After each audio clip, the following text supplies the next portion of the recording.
Oversight Committee with the purpose of overseeing planning projects and outcomes in the interstate urban renewal area.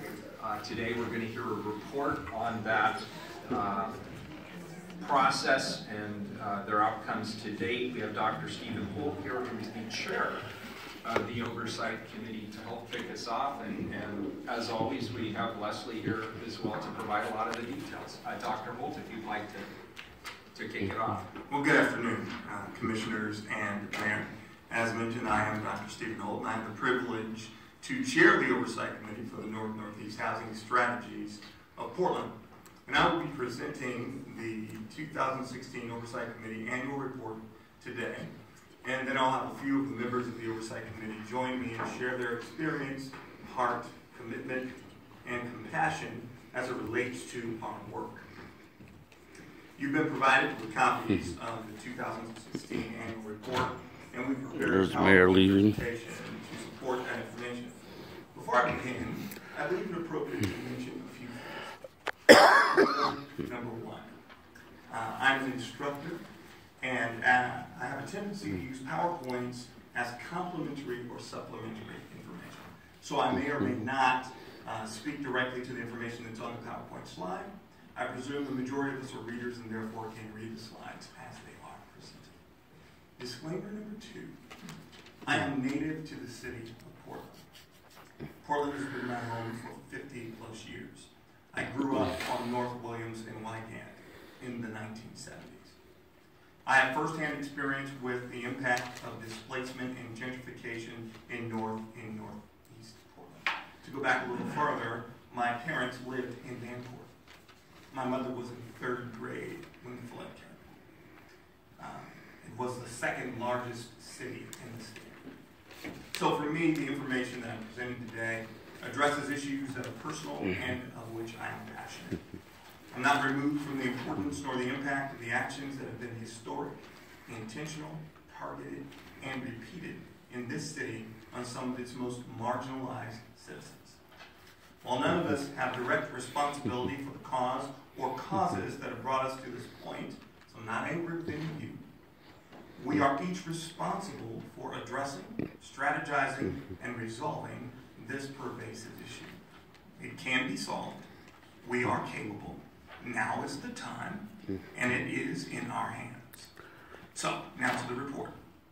Less than 2 decades ago, the neighborhoods that comprise inner north and northeast were home to the highest concentration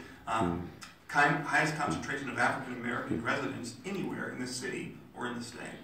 Although decades of segregation and displacement, some through city action, had confined us there, community will had also given rise to a vibrant cultural center replete with African American businesses, churches, homeowners, and other cultural institutions. City efforts during the 1990s to address the crime and blight brought about profound neighborhood transformations, coupled with redlining and the inability of landowners, business owners, to finance or refinance, left many longtime residents with fewer and fewer options, including housing opportunities. Within a decade, the percentage of African Americans in the total population of the area had fallen by more than half.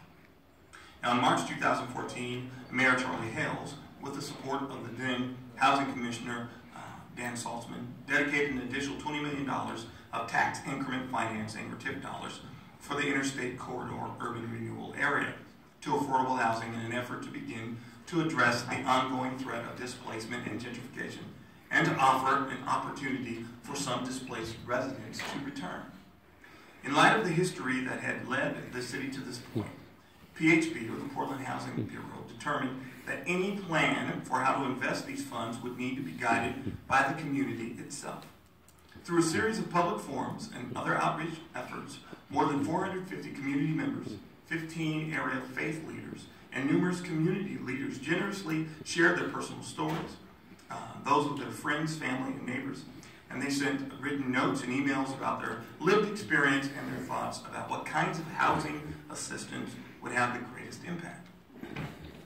The result of that 7-month community engagement process was the North-Northeast Housing Strategy, a 5-year plan on how to invest the $20 million according to stated priorities of the community. and it was presented to City Council on January 28th, 2015. Now, beyond dollars and cents, what emerged from the community process was a resounding question that the strategy would also have to address. And that question was, how will this plan be different from all those that came before it? The answer was a mechanism for greater transparency and accountability to the community itself, a way to ensure that promises made became promises kept. An oversight committee made up of community members was formed in May 2015 and charged by City Council with the responsibility of overseeing the implementation of the strategy, including the investment of the $20 million, as well as the development of the associated programming and policies.